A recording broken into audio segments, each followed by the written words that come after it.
Yo, yo, yo. Welcome to another edition of Your Therapist Needs Therapy, because what in the actual fuck is going on in the world today?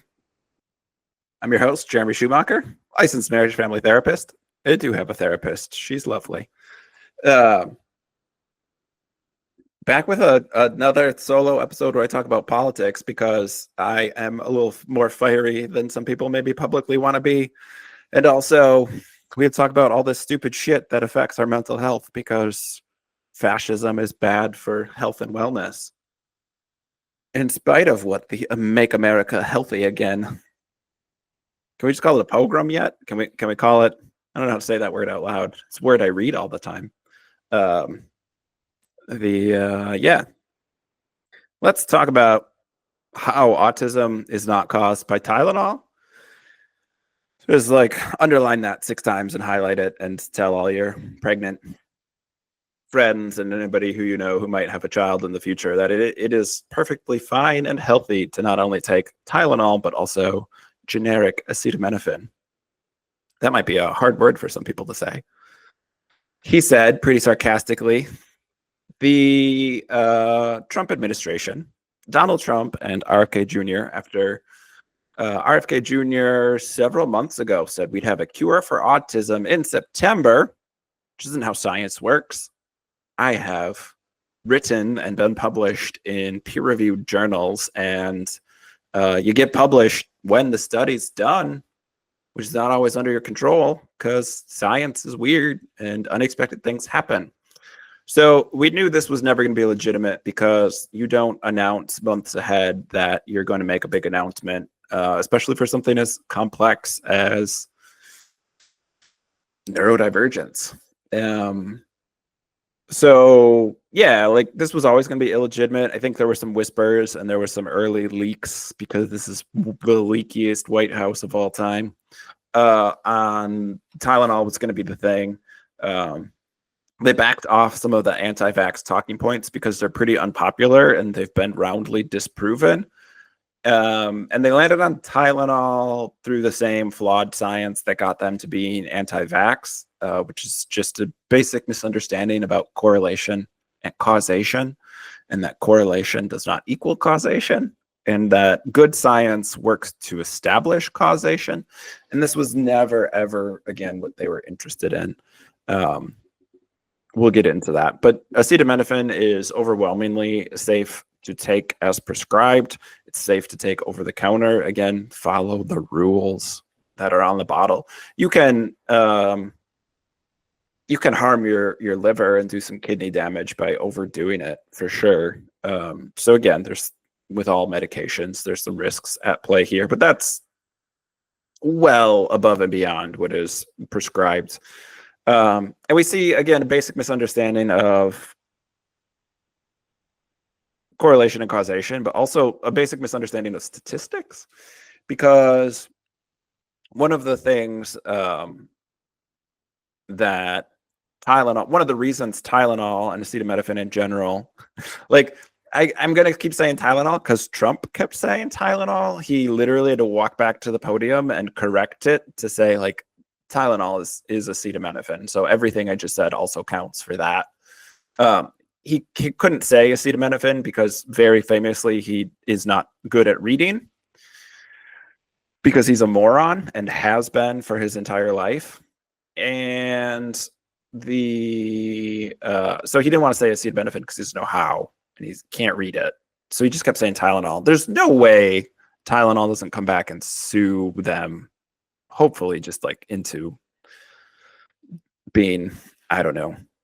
It's not even like their money. So I don't know what I hope they sue them for. And how dare this administration be so inept that I have sided recently with a take Tucker Carlson shared, and now I'm siding with Big Pharma. Like, ugh, it's awful. They're so bad that I'm joining my enemies because there's the much worse enemy.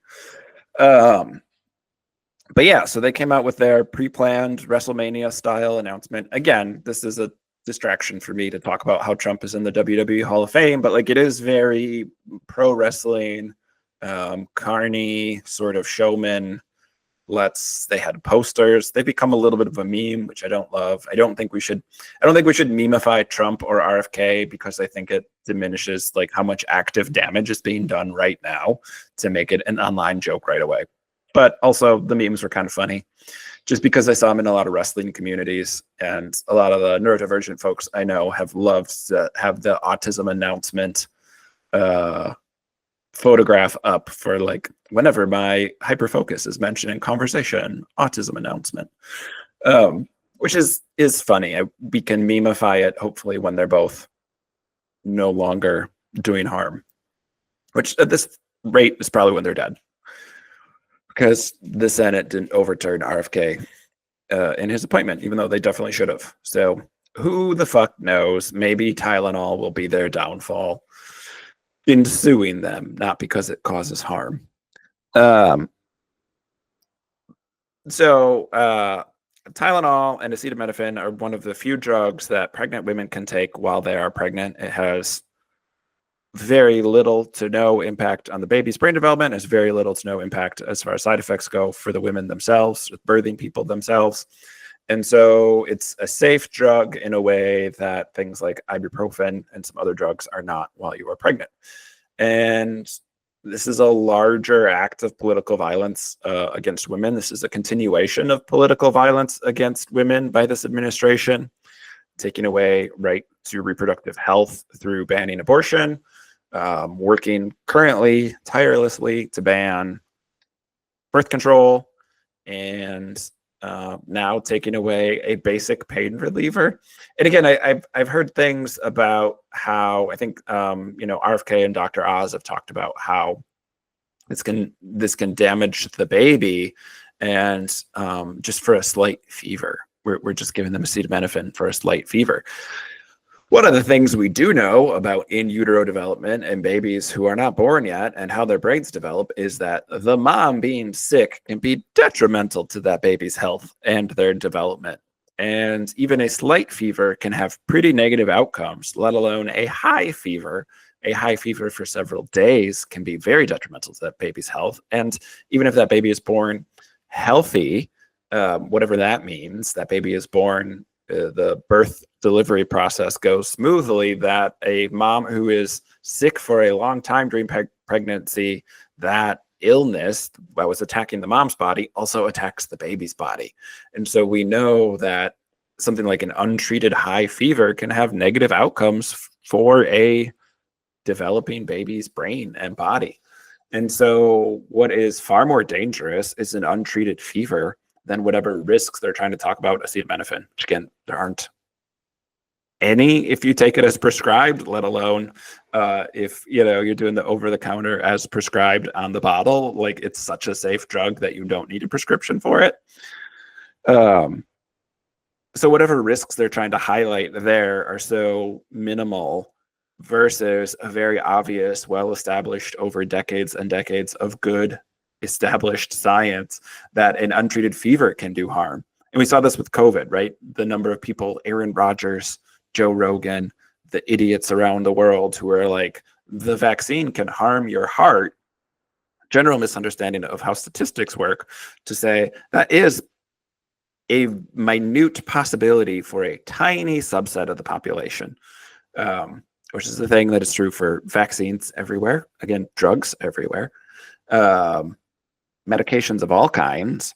And like, we tracked that. There was reporting. That's why you had that little questionnaire after you got the vaccine on like if you had any adverse effects or the next couple of days. Like, track that stuff. Vaccine injury doesn't mean the vaccines always cause injury. It means some small subset of the population will have a negative reaction, and we should track those things. We should continue the science to learn and understand why that happens and what's different about that subset of the population, so we can make a safe vaccine for them too, right? But overwhelmingly more dangerous, more harmful for people's hearts was getting COVID. I worked with an all-American sprinter who got COVID and could not pass their EKG to return to practice, let alone compete in the sport that they were incredibly talented in. This was somebody who was a highly healthy person, a high functioning athlete. No previous stuff. It wasn't, they got sick before vaccines were even available and they couldn't return to their sport. Like getting COVID overwhelmingly was more dangerous than anything the vaccine had. And so we saw this talking point get trotted out during that. The anti-vax crowd has gotten this wrong over and over and over again. And look, I get it. Not everybody likes math, and a lot of people don't like math because they're not good at it. I'm not here to shame people about academics.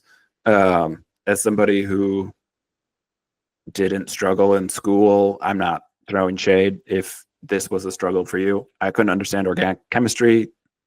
No matter how hard I tried, OChem 2 was the end of my pre-med journey. So, there's just stuff that our brain doesn't get or understand, or it's a lot of work and effort. But statistics for a lot of folks is not one of those things. There are people who really excel at statistics. And I was one of those people who got good grades in my statistics and research methods classes. Again, I'm not bragging. I'm just establishing some evidence, a long track record of being good at math and understanding basic principles of high-level statistics. A lot of people are bad at those things, and RFK, the anti-vax crowd, definitely bad at those things. Again, highlighting minute risks while ignoring the far larger risks, because we have a basic misunderstanding of how percentages work. If we have a basic misunderstanding of how statistics impact risk assessment. But again, I'm not sold that RFK is a believer. I think he's a believer in the anti-vax movement. I think he was probably pushed to the side here, and Tylenol was the chosen thing because that correlation is there. I think they wanted to back off on the anti-vax stuff because it was so apparent they would do a lot of harm and also get sued. And I think it's been so roundly debunked. But like Tylenol is the same issues that we've used to debunk the false claims of the anti-vax crowd, which again starts with correlation does not equal causation. But a lot of pregnant folks have used Tylenol because, again, it is safe to use while you are pregnant. So they made the same exact mistake with correlation and picked it there. Now, it has certainly come to light. I've seen it posted over and over again that the drug that they talked about as a cure to take in place of or in conjunction with a Tylenol or acetaminophen routine is one that Dr. Oz is a pretty big stakeholder in. Dr. Oz, who is also a moron, but at least like has medical training. He has abandoned most of the teachings and tenets of that medical training, but like, hey, at least at some point his brain did at least be exposed to this information. And he did practice medicine for a while before, going to the wellness grift because Oprah made him famous. I don't know that he's still a doctor.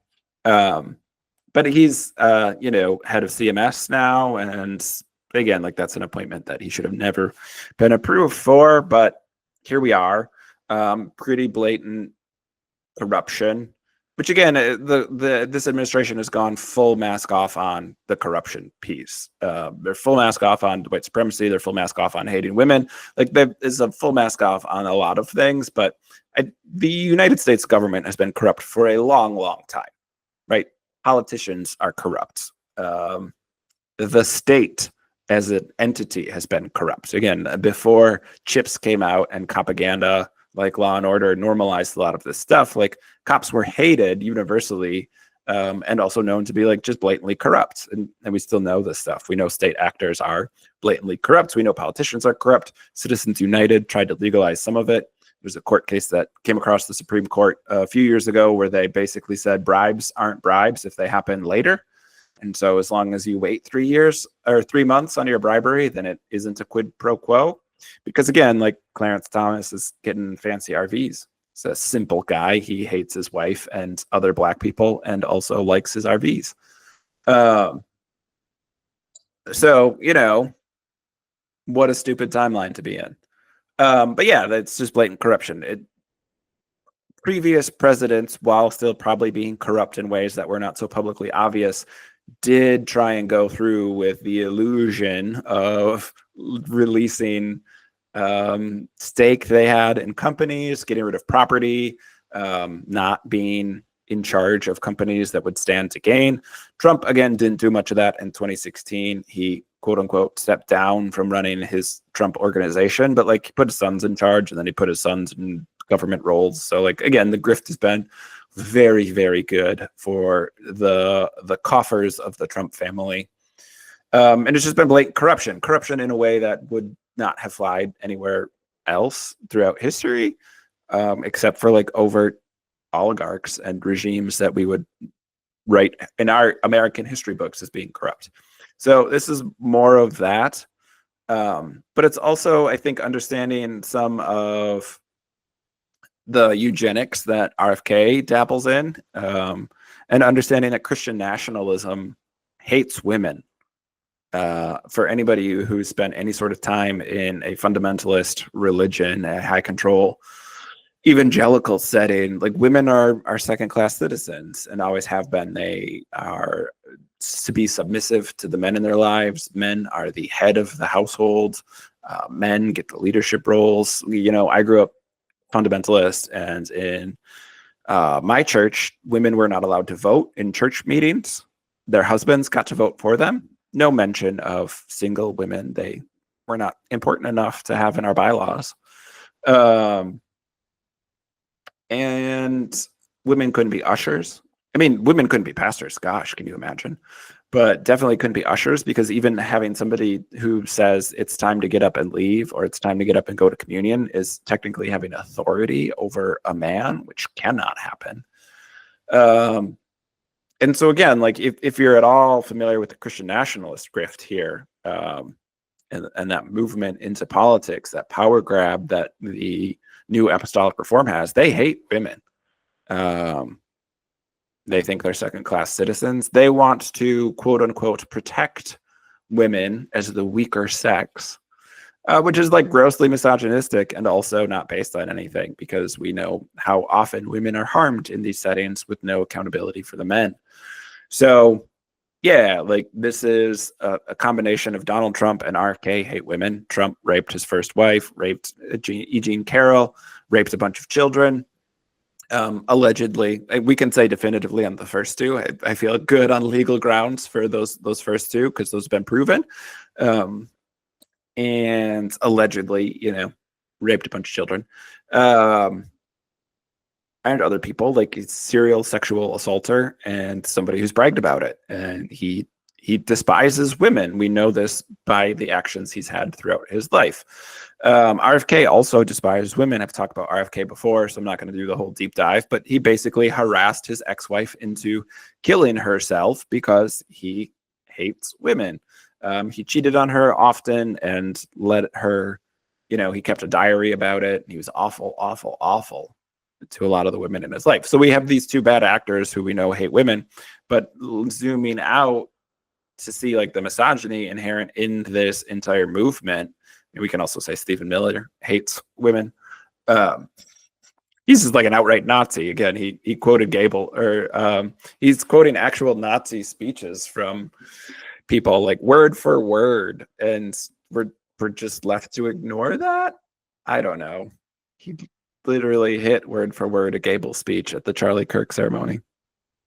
Wild times that anybody who was like, how did Germany allow Nazis to rise to power? Like we're just living through. A lot of people hated it and spoke up, and it didn't seem to matter because our institutions have failed us. But so we have the Christian right that has become the political, that is married to the political right at this point, also hates women. And so women in pain and not letting them be treated for that pain, women in quote unquote just slight discomfort, according to all the men who have not pushed a human being out of their birth canal, can say shit like that because they hate women. And that's a church standing among the evangelicals. So that's not a surprise. And that's Donald Trump and RFK's whole life. So this is women in pain is a good thing for them. The Bible says that childbirth should be painful. That was one of the costs of Adam and Eve eating the forbidden fruit back in Genesis. So again, like this is well established in the religious community that like women should be in pain. They're going to come after birth control. They're going to keep doing that. They're probably going to also like come after epidurals anything that could make women more comfortable or allow women to have more autonomy over their own bodies, they're gonna keep attacking. Um, and so there's that piece of it, and then there's also the ability to blame women for causing autism, right? Like this is more hatred and violence against women because it is their choice to take this medication, which had this negative outcome. Now, neurodivergence is not just a biological difference that is genetic, and that is something that like has been there throughout history. Now it is a choice. And again, like this is easily disproven. We know it's not a choice. We know it's predominantly genetic. There are some environmental factors around health and age of parents, not just moms, but both parents. But like, yeah, there's a strong genetic component, and there are a few environmental factors that seem to have not a direct causal correlation, but like things to look into more. Like we don't have a full understanding on why it might show up in some ways and not others. But we know Tylenol is not that thing. One, because autism has been being diagnosed since the early 1900s, and Tylenol wasn't a thing till 1950. That's the easiest way to poke holes in this brilliant analysis this brilliant administration has put out.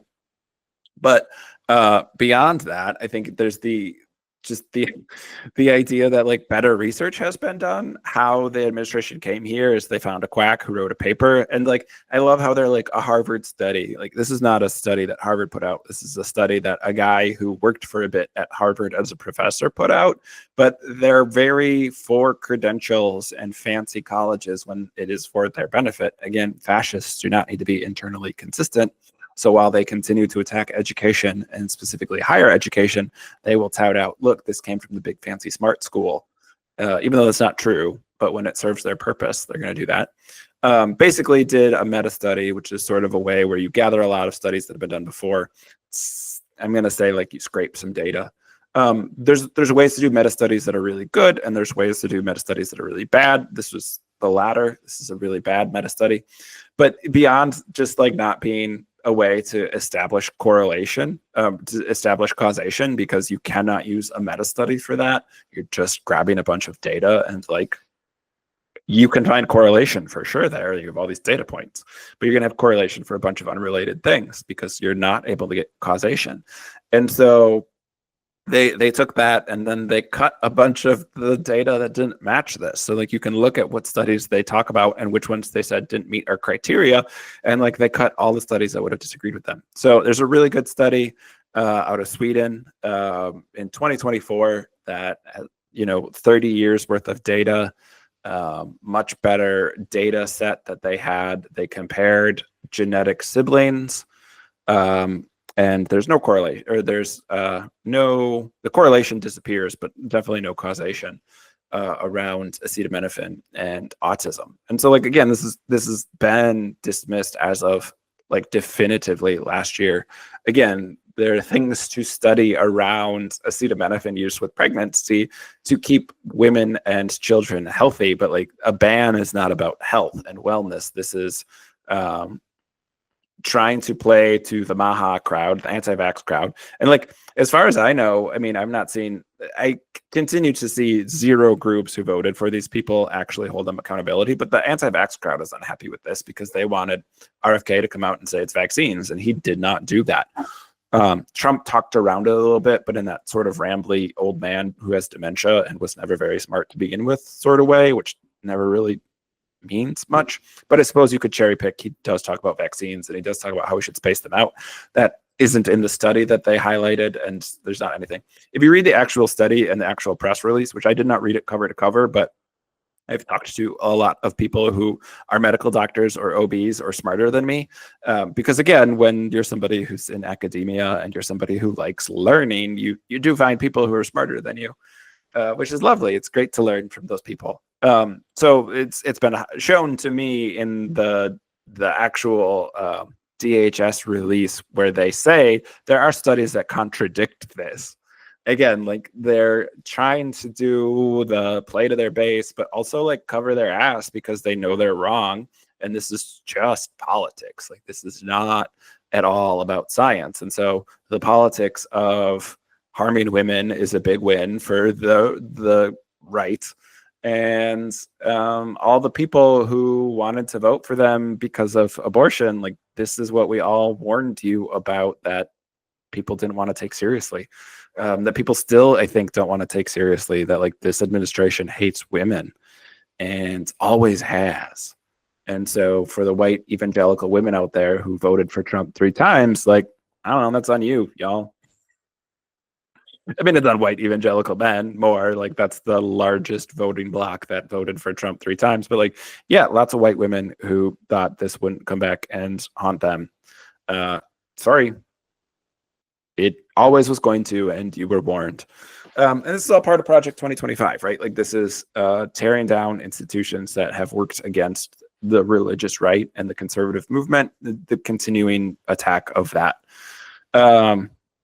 People are going to die because of this. People, because of course they are, because RFK's policies always have led to people dying because he doesn't know what he's doing. He is a lawyer, and he approached this as a lawyer would, which is start with a premise. My client is not guilty. Now build your argument to meet that premise. And that's not how science works at all. So we knew that that couldn't happen with this announcement several months early. It surprises me in zero ways that the same research and statistic flaws exist. It surprises me in zero ways that it's just another way to harm women. America as a country has a really bad infant mortality rate. We have some states that have horrific infant mortality rates. Mississippi has declared a state of emergency because the abortion ban has already been such a detriment to babies and birthing people's health that a state of emergency was declared, and the Trump administration responded to that by saying, stop tracking this data. So again, like, it's just authoritarianism. It is truly, well and truly fascism. This isn't just calling people Nazis because you want to insult them. Like, this is what the Nazis did too. You can't put neo-Nazi Stephen Miller in charge of things and not expect to have Nazi speeches spoken word for word, but also policies that will specifically enact political violence, do harm, cause death to marginalized communities, women, and especially women of Black and brown women. Like, this is designed to be mostly harmful to women, especially women coming from marginalized communities and people in the poor community. Like, this is designed to make their lives worse. And again, there's not a ton of pushback in the ballot box because these are the people who vote for him. Again, the people who are like, Trump's one of us, are people who Trump would never spend any time with because he hates poor people. He's never been one of us. It's born into extreme wealth or attacking marginalized communities. Again, like, the Trump money comes from Trump's dad putting people in bad contracts that he can then like force them to go bankrupt and kick them out and just keep repeating that cycle. So he makes a shit ton of money off of the same piece of real estate through predatory loans and other illegal behaviors. Like, the Trump family's been going in front of grand juries since the 70s. And none of this was unknown when he ran in 2016. So Project 2025 was always the plan. We have a politician who's gone on record recently to say that out loud. This was always the plan. It's always been Project 2025. Of course, the media continues to be distressingly stupid about all of this. I cannot fathom. And again, it's coming from somebody who's like so far left as to not have a political party here. Like, in college, I was reading about how 5 corporations owned most of the media. Like, this is coming from somebody who's been skeptical of media for a lot longer than like Trump came out and said you can't trust the fake news. Like, I'm still baffled by how badly the media continues to fumble Donald Trump on a daily basis. So there's been like some pushback in the media, I think, around this. This wasn't some big victory lap that the administration gets to take. They will again continue to tout it, but like, this is going to do harm, and then it's going to be onto the next big like sensationalized thing that can hold the attention span of the headlines for a bit. This is not. This went poorly and will cause enough doubt for people who just heard the headline or just caught the little bit of it to think that they shouldn't do that, or they should ignore their fever, or they should not talk to their doctor because their doctor is some sort of ideologue instead of somebody who's trained to do this. Like, they're listening to the ideologues, and stupid ones at that. So incredibly frustrating. The eugenics of RFK, I've talked about you can listen to the episode on ableism, but I've had some people in my circles, in therapy circles and mental health circles, when I said RFK is a eugenicist, to be like, well, that seems a little strong. It's like, no, like, if you listen to the words he said and look at, like, read a transcript of something that RFK puts out, he wants people to get sick because he thinks people who aren't healthy enough to survive should die. He thinks if you are healthy enough, you will never have a disability. And that's not how biology works. That's not how any biology works for any living organism. You will always have genetic difference in any grouping because that's how genetics works. That's how biology works. The world's life as we experience it on this planet is incredibly complex and therefore messy. You cannot exercise and eat right and prevent differences in genetics. And some of those differences lead to what we classify as disabilities. And like, he's just a eugenicist. He wants those people to die. He thinks they should. Again, RFK, I've talked about this before, is pretty clearly neurodivergent.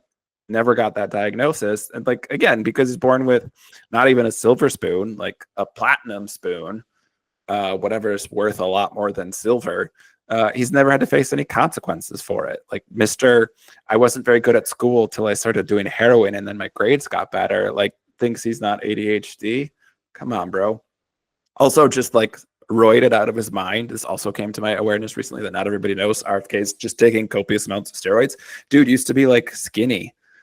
He had a thin, slender build, and then he got on gear, which is a colloquialism for steroids that pro wrestlers use. And, like, again, I can say this stuff really confidently because, like, pro wrestlers use steroids and pro wrestling fans have debated about it forever because people like Hulk Hogan said he didn't do steroids until he was under, oath and threat of perjury when Vince McMahon was being sued for giving all his wrestlers steroids. Like, this is well established stuff. So again, somebody who's actively on a steroid regimen going out and saying women should just toughen up and deal with it is like, I don't know, what beyond the pale is not even like a fair idiom anymore. We need new language to explain how crazy making and legitimately stupefying some of these things are. But yeah, this is poor people should die. This is marginalized communities should die. This is we'll get rid of autism by letting them die out before they're born or during childbirth versus like any sort of understanding of how biology works, any understanding of how research and science works, and any sort of empathy towards people can be different. We don't need everybody to be born into a wealthy family. That's not the only people who have value. So the Canadian Health Department, the Canadian counterpart to what would be our Health and Human Services, came out and said acetaminophen is safe to take while you're pregnant. Please don't listen to this. This is wrong. And health agencies in the EU, the UK, and Europe writ large have also come out definitively saying this is bad information. So, continue to consult with your trained doctors, preferably an OB, when it comes to pregnancy. And we're going to have to learn how to find good information because this administration has no problem deleting information, changing things, and just outright lying about it because they continue to not see consequences for that. So again, hopefully whoever owns the name brand Tylenol sues them, and that's some consequence. Might be the purse strings that are a consequence of that matter. But again, like, I don't know, it's coming out of our tax dollars. What a grift. It's a grift across the board. So really stupid. Definitively, it is safe to take acetaminophen. It is far more risky to have an untreated fever or illness of some sort while you are pregnant, and then it is to take acetaminophen. Talk to your doctor. Take acetaminophen as prescribed. Follow the directions on the pill bottle, but like this is a safe drug, and this is far more risk. And these proclamations and these political plays that are based in bad science and based in a desire to do harm to marginalized communities will do that. They will harm people. It's dangerous stuff. And very, very stupid. So, yeah, I can say with certainty, Tylenol does not cause autism. Oh, I don't even talk about this shit in my own therapy. I tell other people to do their grounding and connect to their community, and like that's how you get through fascism is finding joy in small ways, and it's stress management. So sort of like how you doing with the world on fire. Yep, I'm doing the things I'm supposed to do to manage it, and it's still exhausting and incredibly frustrating. So do the grounding stuff, take care of yourself. I don't know that like protecting your peace is even an option at this point. I think if you have some critical thinking skills and a functioning brain, this is a very frustrating time to live through. So you're gonna be frustrated. Management on that, and then find your joy, connect to your community. As I like to say, take care of yourself, take care of somebody else. All right, that's what I got for this week. We'll be back next week with another new episode and some real cool people coming up soon for guests. So tune in then. Peace.